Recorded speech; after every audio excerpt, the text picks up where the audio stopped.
just think sometimes it is so much fun to just jump right into it and then do introductions afterwards. For those that don't know me, my name is David Bellman, and my beautiful partner Brian Kelly is playing the piano for us. Started us off with some Beethoven, and that second piece, Water Leaves, is an original composition. Actually, you kind of named it for today. We weren't sure what you were going to call it, right?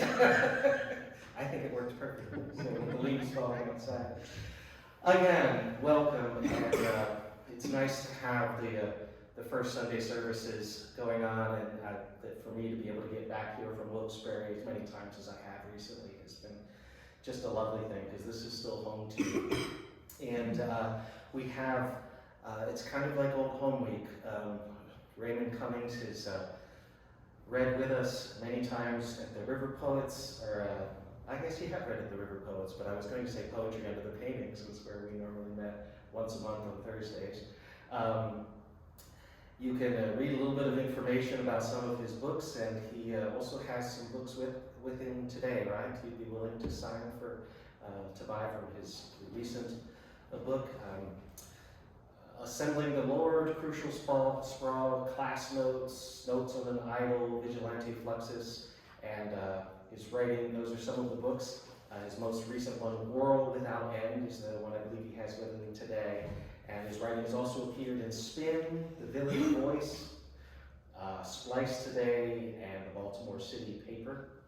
And we're going to have Raymond come up and read us a few poems. And we'll turn back to some music then, and get back to it.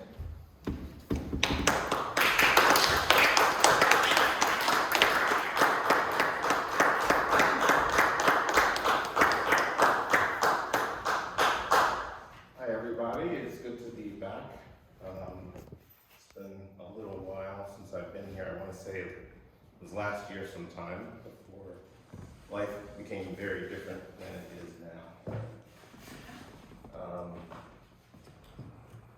If someone could just give me a signal when we do get to the midpoint, when it's time for the interlude, just kind of a heads up, time-wise. Good to be back here, good to see all of these faces that I know are smiling behind the masks. Good to have Brian playing. I'm excited. Brian is going to be playing one of my favorite songs later on in this program. A bit sad that I am not looking to my right and seeing the smiling face of Tom. It's just a strange thing to deal with and get used to. But I'm going to start today with a poem that I wrote really for Tom. And I've told this story before, and I'll tell it again. Tom used to always give me little critiques on my poems. Very, very gently delivered. Funny. Very thoughtfully delivered. I really think you got a lot of great imagery, but really, I wish you were using it to tell more stories, or in a more narrative approach. And so I wrote this for him, and it is kind of a story. It's kind of not a story. But this is a poem for him. It's called Storytelling. Once unwrapped, all within was peeled. The snowy valley, riven as a title page. From between molars, I fished scraps of pet coke and bird song. Those are stories you won't find in a newspaper. 3 threads shaken loose. Plots led astray. Any patterns of these, choose one for yielding to unconsciousness or a cold compress. Dreams wheeling by, liminality, zen, errors, what have you. Let's go back to the phones, to a dais and sparks stashed in snowbanks. No shorthand is forthcoming in time to illuminate the 4th act demanded. A line of figures confronted a typewriter.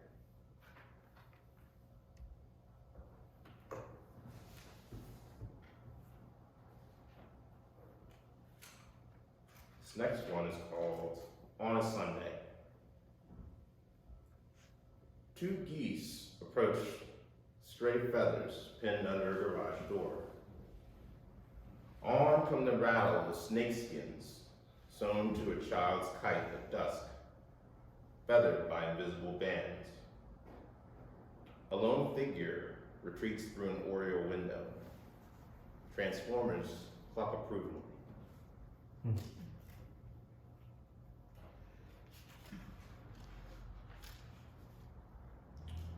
Last, almost a year ago now, I went to Los Angeles for the first time. When all the fires were still going on, I think it was towards the end of it. And one of the best parts of that trip was just flying into Los Angeles and looking at Los Angeles from the sky. And it has, if you've ever been there and you've ever flown in there, everything looks like it's been very beaten by the sun. It looks very metallic. And I think I had an idea that I would write something long about that and about being in Los Angeles, but I ended up just writing one poem about it, where I tried to capture what it was I saw, and I've called it Descending into the Big Orange. You could dangle an arm from the window and shatter city blocks without meaning to.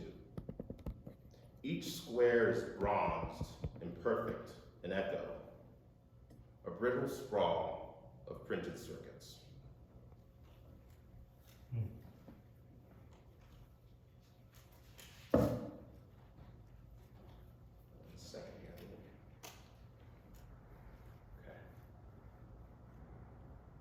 The coming weather.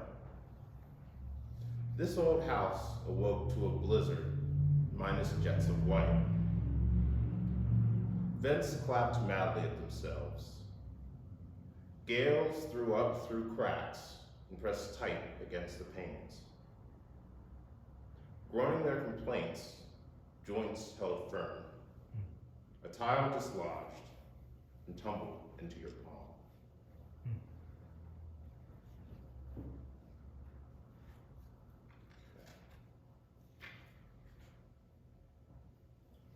This one is called Triple. After stepping outside to stretch, I whirled around only to catch myself deadbolting the front door, sourly from inside.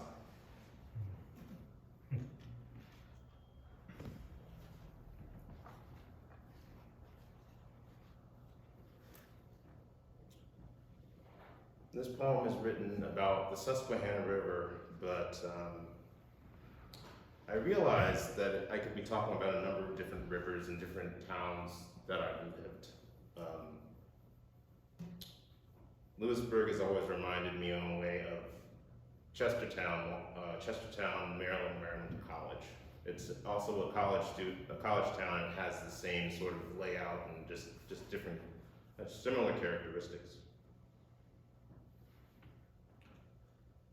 The river dipped south, singularly or subdivided by straits, slouching away from under one bridge to broaden out, then gone. The trees leaned in to sip, shed, and regard themselves as glimpses of a secondary world, gently mirroring back.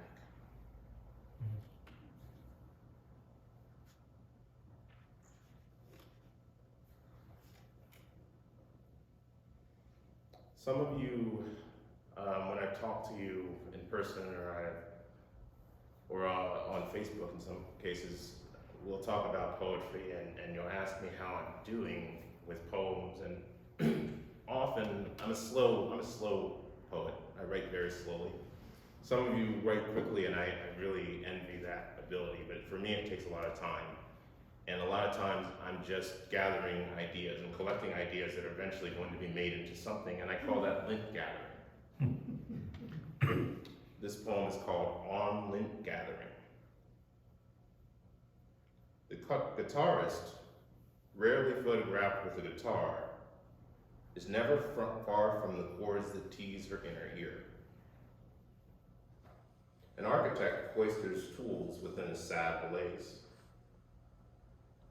Flooding his field of vision are angles and curves that merrily confound scale. contracting and expounding.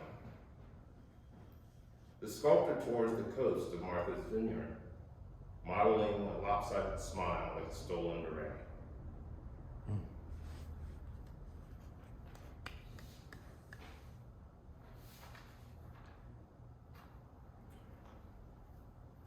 Here are two that are a bit newer. This one's called You Are There. And it's in it, I'm doing something I never do. And those of you who've heard me read before will be able to figure out pretty quickly what that is. In the future, dogs will bark like cars, coaxed by fobs, unlocked, locked, and relocked, then taut, merciless, and razor sharp.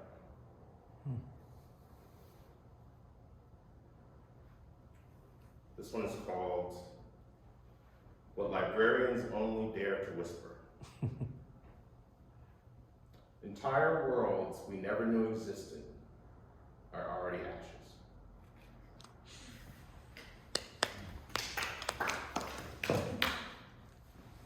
How are we doing on time? Okay. Okay.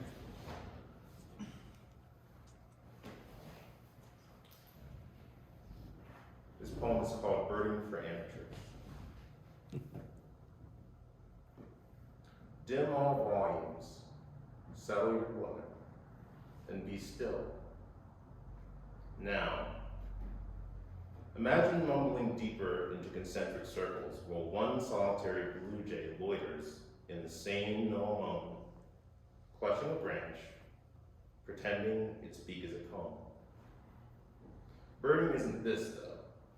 Amateurs see chase scenes in every glance heavenward and spy portents in stray feathers.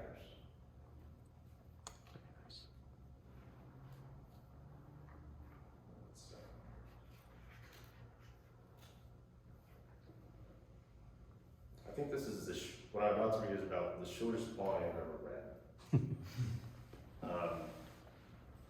But I like to talk about how it was written because in Baltimore we used to have a Sunday experimental music series in the mornings called Drone Church, where people would perform this music. You'd come in, you would give a donation, and they'd have breakfast there for you to eat. And I decided I would go one day, but there was just nowhere for me to sit.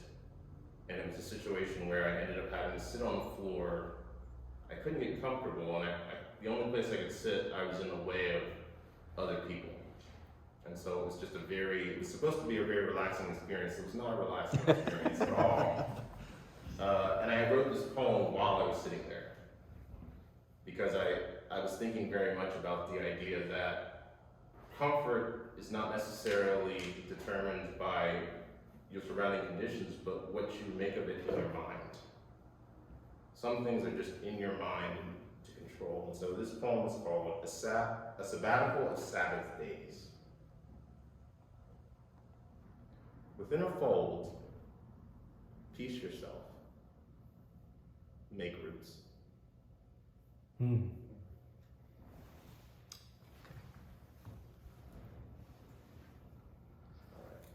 One more, and then I guess we'll turn it over to you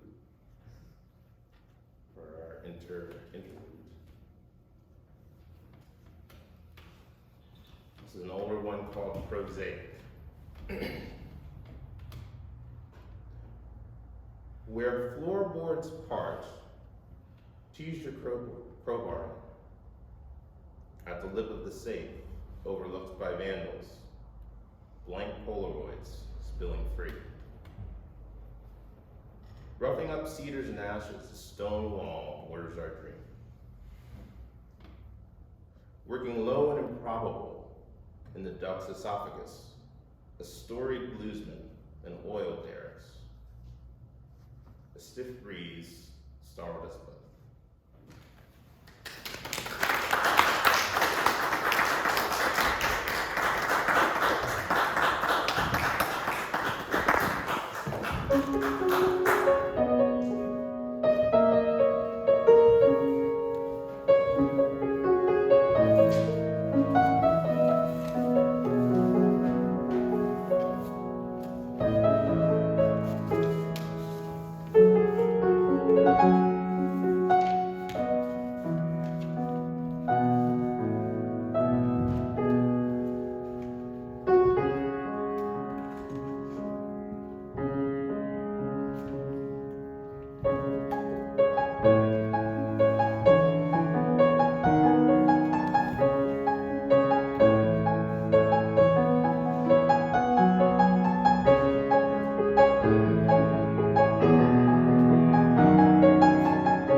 just a few more poems.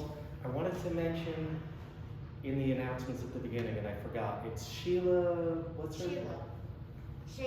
Shayla from Yeah. Bucknell, that's Yeah. the musician next? No, she's a poet. She's a poet, okay. Who's the musician then? So we'll have Hope then, is the musician. No, Nope. where's Fred? Who's? Bruce? No, Fred is playing for somebody else. A nature call. He's playing for a nature call? All right. I don't think so. He's playing for Broderick Lesher on violin. Okay, awesome. So we have violin and Shayla with poetry on December, well, the first Sunday in December, whatever that date is. On the 6th, all right. So that's what we have to look forward to next month, but we have to look forward to another 5 or 7 minutes of some poems from Raymond Cummings, and thanks for being here today. Thank you very much.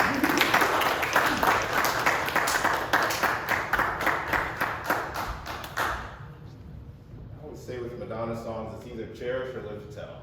He lived in the top two, and he played one of them, so he made my morning here by playing that song. I had no idea until I got here that he was going to be playing that song.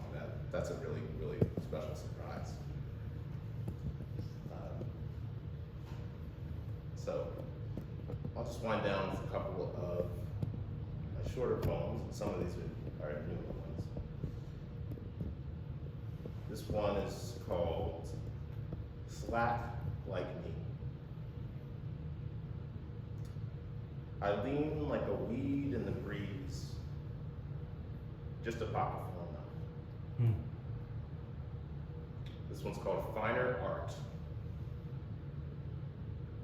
Mother Nature's vicissitudes transform sidewalk squares into inconstant canvases.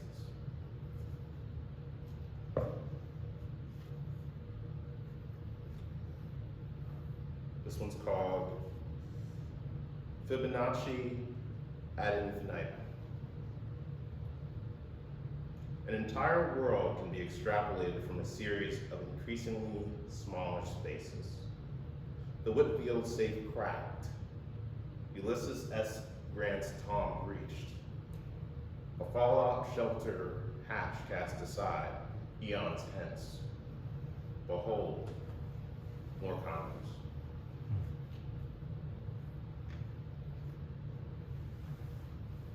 This was called Collected Nonfiction. Forfeit to deep dreams in the fragrant crook of your neck. I came too high atop a continental shelf, shrugged away cloud cover, then sat up too abruptly, flattening a forest.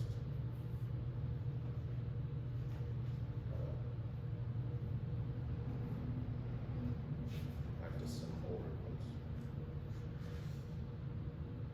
This is called Natural Cross Removed from Matrix. This was an aerial view of your eyelashes. Our fingers fully steepled.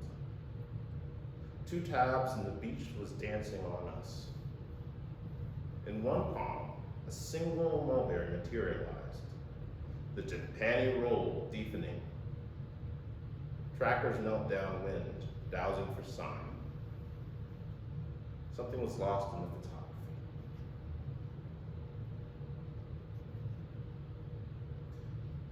This is one of my favorite poems of mine. And many of you have probably had to hear it a few times, but it's always good to hear it again. It's called Your Eyelash in Ruins. We were in and out of tutors, all points bogged, and to come flying at me aghast, spread the risk around. Your bold lashes wag-batted lame like china fire. Polyps you cached in compacts, eye palms Gary's and lifted aesthetics. This was summer.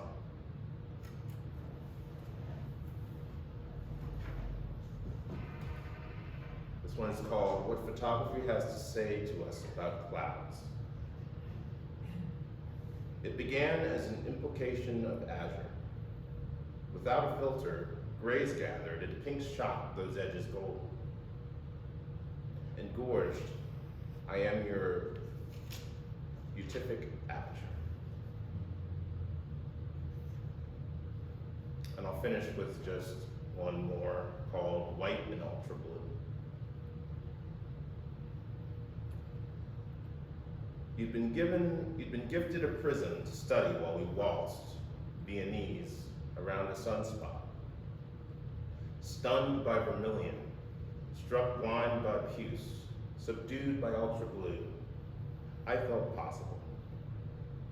And centuries prior, you lit me up white and flickering, the way a candelabra trembles in an old house gust battered. Then kissing through to rainbows and bedsheet buried, we seized heaven in the dark, destined at last to languish half awake together in memory of European fashion. The 7 o'clock showing is let out, and earnest young volunteers rewrite marquee. Our fingers entwined, I kneel now to sing you spectrums. Thank you, everybody. Wow.